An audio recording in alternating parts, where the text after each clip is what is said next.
waktu-waktu sholat yang 5.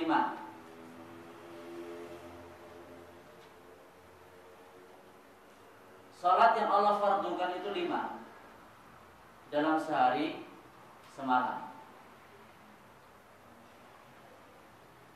Dan waktu-waktu sholat yang 5 itu kalau kita urutkan, 1 waktu zuhur. Waktu zuhur. Dan ini perlu Bapak Ibu semuanya ketahui, masalah waktu sholat ini termasuk syarat. 1 di antara sekian syarat ditegakkannya sholat. Setelah syarat pertama atau haram bersuci dari hadis kecil maupun hadis besar, dan juga dari najis. Yang kedua, telah masuk waktu sholat. Dan ini merupakan syarat yang sangat urgent di dalam ibadah sholat. Sebab kalau ini nggak dipenuhi, walaupun syarat yang lain itu terpenuhi, nggak sah sholatnya. Meskipun sudah berwudu, meskipun sudah suci dari hadas kecil maupun hadas besar, meskipun sudah menghadap kiblat, ya, meskipun syarat lain, niat, ya, itu semuanya ada. Tapi kalau belum masuk waktu sholat, ya nggak sah. Makanya penting ini kita, apalagi muadzin, untuk mengetahui waktu-waktu sholat yang 5 itu. Pertama, zuhur. Sebatas yang antum ketahui waktu zuhur itu kapan? Kalau jam 12 atau kalau tempat yang lain sudah azan gitu. Waktu, ya, kalau di zaman Nabi dulu, mengetahui waktu-waktu sholat itu dengan tanda-tanda alam. Tapi kalau kita kan dengan kalender dengan waktu sholat itu, ya, pakai waktu sholat. Jadi kalau di zaman Nabi dengan tanda-tanda alam, yaitu dengan matahari.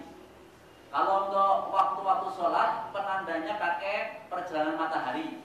Tapi kalau untuk hari, bulan, tahun, itu pakai perjalanan bulan. Itu dalam Islam. Sehingga kalender kita itu kalender Komariah. Kalau dalam Islam itu kalendernya kalender Komariah. Penentuan harinya, bulannya, tahunnya. Tapi kalau untuk matahari dipakai penentuan waktu-waktu sholat. Supaya kita pilih, oh ternyata ada 2 tanda alam yang besar di dunia ini, ada matahari, ada bulan. Itu fungsinya masing-masing berbeda. Untuk menandai bulan baru masuk pakai matahari? Enggak lah, enggak. Tapi pakai bulan. Untuk menandai hari pakai bulan. Apa jenengan tahu dengan perjalanan matahari ini hari keberapa, tanggal keberapa, tahu nggak? Tapi dari bulan, oh bulannya tanggal 1 di sana, 2 Kak Tinggi, 3, begitu terus lah. Terus kalau matahari nggak bisa, kita mengetahui tanggal 1, oh kalau tanggal 1 matahari di sebelah sana, tanggal 2 di sebelah sana, kan nggak gitu toh? Pakai bulan, ya bulan. Baik, waktu zuhur yubda'u min zawali syams ila ayyasira dhillu kulli syai'in mithlahu. Dimulai, diawali setelah matahari ini bergeser dari tengah-tengah. Kalau jangan lihat perjalanan matahari kan dari timur ke barat. Kalau di tengah-tengah ini waktu terlarang sholat. Kalau pas matahari di tengah-tengah. Kemudian kalau sudah geser ke barat, ini mulai pertama waktu sholat zuhur. Kalau matahari ke barat, bayangannya ke timur toh. Semakin ke barat, bayangannya semakin ke timur. Gini toh. Nah, kalau ketika matahari di sini, bayangannya di sini. Oh, di sini. Gini. Oh, gini. Oh, gini. Terus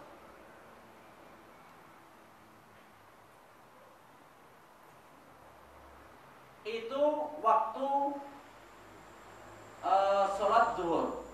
Sampai kapan? Ila ayyasira dhillu kulli syai'in mithlahu, sampai dari mulai matahari mulai geser ke barat sampai bayangan, ya, bayangan ini sama dengan benda aslinya. Misalnya jenengan nancapke tongkat, ya, tongkat ini 1 meter misalnya, kemudian mulai masuk itu ketika bayangan sudah bergeser ke timur loh. Kalau mataharinya ke barat, bayangannya ke timur. Kan begitu terus perjalanannya. Terus sini bayangannya ini kalau diukur dari ini misalnya bendanya, ini membentuk bayangan begini toh. Ini kalau panjangnya 1 meter sesuai dengan tinggi dari bendanya, ini berarti menandakan waktu zuhur telah berakhir. Paham nggak? Ini bendanya, ini mataharinya begini toh perjalanannya. Berarti bayangannya ke sini toh. Ini misalnya panjangnya segini, nanti bayangannya kalau sudah segini, kira-kira panjangnya sama dengan bendanya ini, panjang bayangan ini, misalnya 1 meter, ya, itu berarti waktu zuhur selesai, berakhir. Kemudian kalau waktu asar, yabda'u min khuruji waqti dhuhri ila isfirari syams. Kalau waktu asar itu setelah waktu zuhur berakhir sampai matahari menguning. Sampai matahari menguning. Adapun kalau darurat, ya terpaksa terlambat melaksanakan sholat, itu sampai matahari terbenam. Dianjurkan mengawalkan waktu zuhur, waktu asar. Demikian pula waktu zuhur, afdolnya diawalkan kecuali pas panas sangat ngentang-ngentang misalnya. Ya, kalau di daerah Arab itu kan sampai 45 derajat Celcius, dan kalau panas sangat sekali itu boleh nunggu sampai abridu bisolah, sampai teduh agak berkurang panasnya. Dianjurkan seperti itu kalau khusus zuhur. Tapi kalau asar dianjurkan di awal waktu. Kemudian waktu maghrib dimulai min ghurubisy syams ila maghribisy syafaqil ahmar. Dimulai sejak matahari terbenam sampai terbenamnya mega merah. Jangan kalau lihat ke arah barat, saat matahari terbenam itu ada cahaya kemerah-merahan di sebelah ufuk barat, itu namanya mega merah. Yang mana kadang kita, masya Allah, ini suasana maghrib itu kok cerah gitu loh, kok padang gitu loh ya, itu mega merah. Lah itu tanda masuk waktu maghrib. Terus kalau mega merah itu hilang, lambat laun kan, kalau sananya itu matahari terbenam, di sana gelap, sebelah timur itu gelap. Nanti lambat laun sana itu gelap, hilang mega merah, itu waktu maghrib telah habis. Dianjurkan juga menyegerakan waktu maghrib di awal waktu.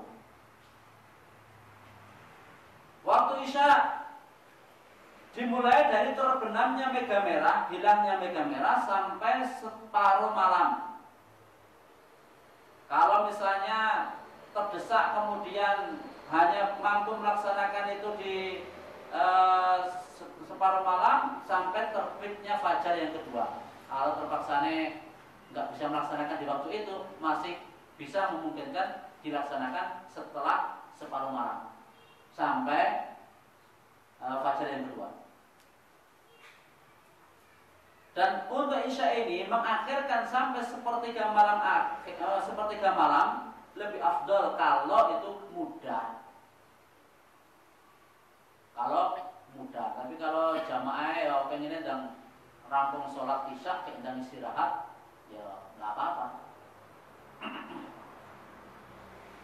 Jadi kalau di suatu tempat kan kita sebagai pengelola masjid itu kan punya anu sendiri-sendiri ya, kebijakan sendiri-sendiri ya. Contoh di pondok. Di pondok itu mungkin masalah sholat nggak sama dengan di tempat-tempat yang lainnya. Misalnya kalau zuhur, ya, yang lain biasanya jam 12 kurang aja sudah selesai, kita jam 12 baru azan. Ya nggak apa-apa, kita punya kebijakan seperti itu. Demikian pula isya, kita terlambat agak malam misalnya 7:30 atau lebih lambat daripada masjid yang lainnya, ya nggak apa-apa. Apalagi kalau kita nanti punya negara sendiri, bisa ngatur sendiri ya. Kalau kadang di masyarakat kan seperti kadang kan fitnah gitu loh, tabu. Ini keringan apa kok rodoan mungkin loh. Kalau kita lihat maslahatnya, kita lihat masalahnya.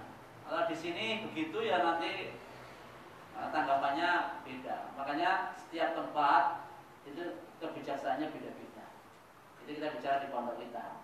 Nah orang mau udah pondok ya itu kan anaknya pondok. Kecuali kalau di sini nanti ada pondok ya lain lagi urusannya. Terus apa lagi?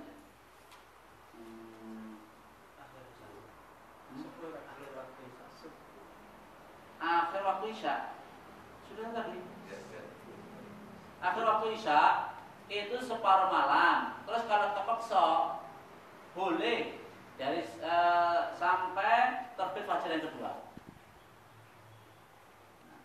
Seperti asar tadi, jadi sampai matahari menguning.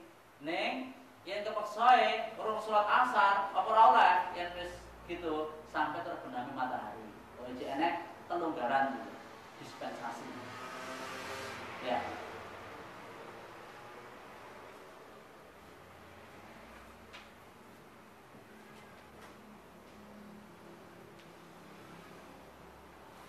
Terus ada pertanyaan, kapan waktu sholat? Kalau seandainya waktunya itu nggak jelas.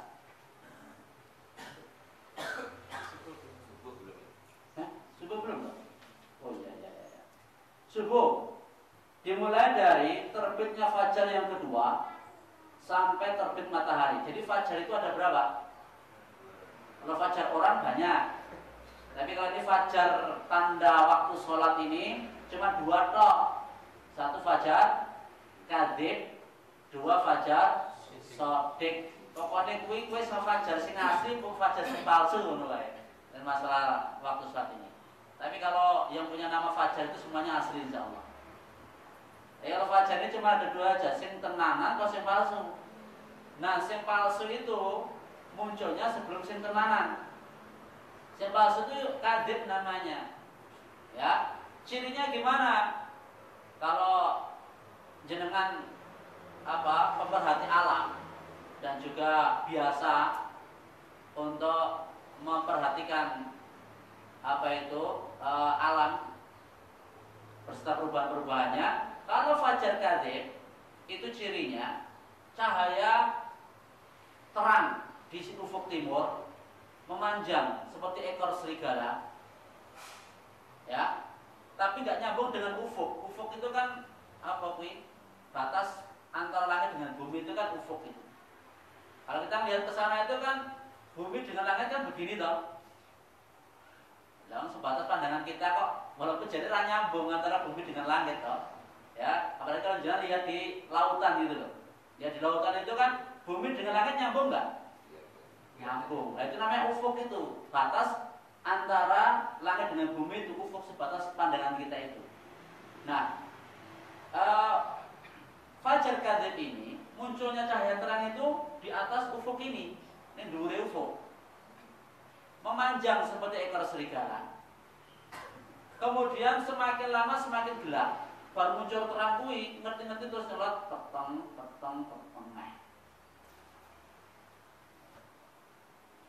Biasanya kan ayam berpapakan dikira wis esuk.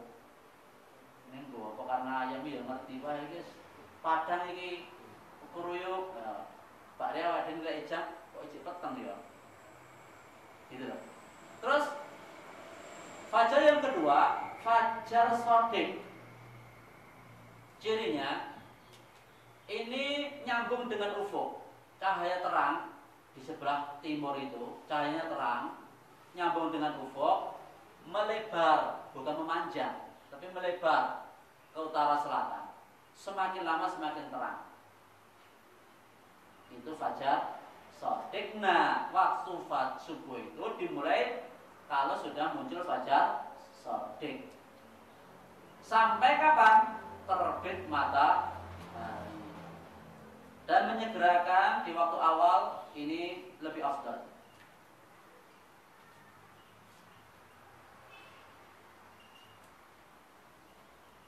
Baik.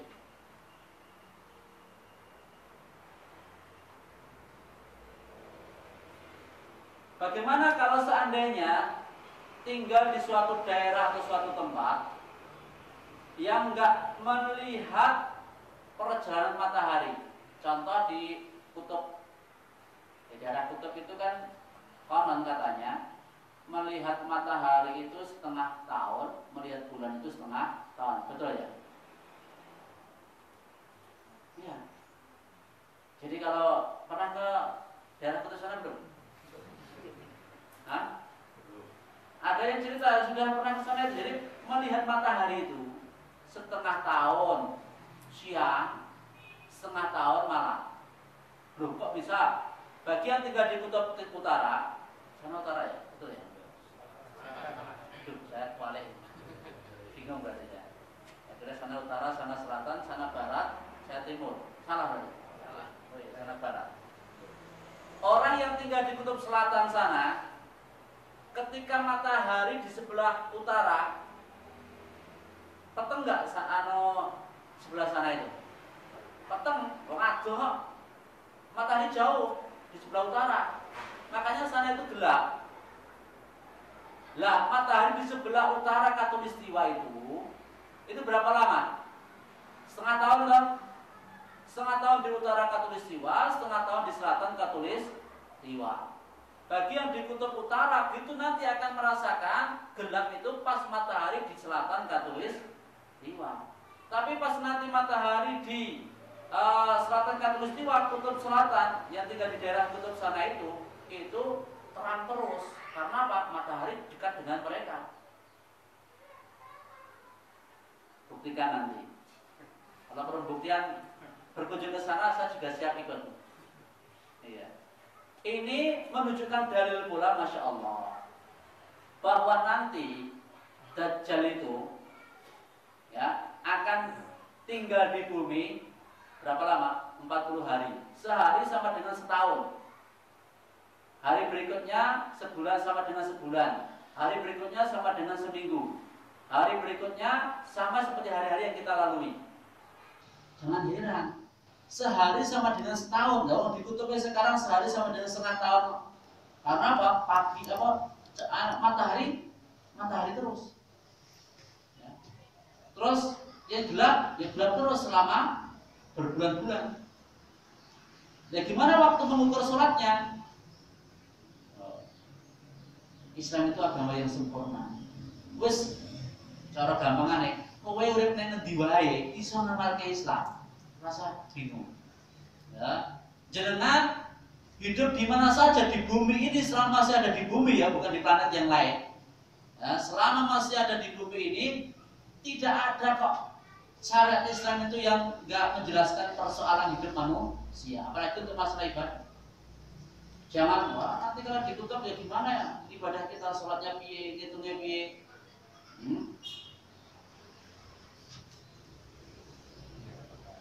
Fa'alaihim ayyusallu salawatul khams fi kulli 24 sa'ah. Nah, maka kewajiban mereka yang tinggal di kutub ini, mereka sholat 5 waktu di setiap 24 jam. Nah, dari 24 jam tersebut itu diukur menurut negeri yang paling dekat dengan mereka, yang bisa membedakan waktu-waktu sholat 5 waktu sebagian dengan yang lainnya. Jadi dekat dengan negeri yang terdekat, yang ada kejelasan waktunya. Nah, ukurannya pakai jam 24 jam, jangan ditambah. Harinya sama, di sini di sana itu sama, sehari 24 jam. Hitung-hitungnya. Pokoknya nanti kalau jenengan sudah sampai sana nanti bisa telepon saya. Iya. Tadi ada pertanyaan tentang waktu-waktu sholat.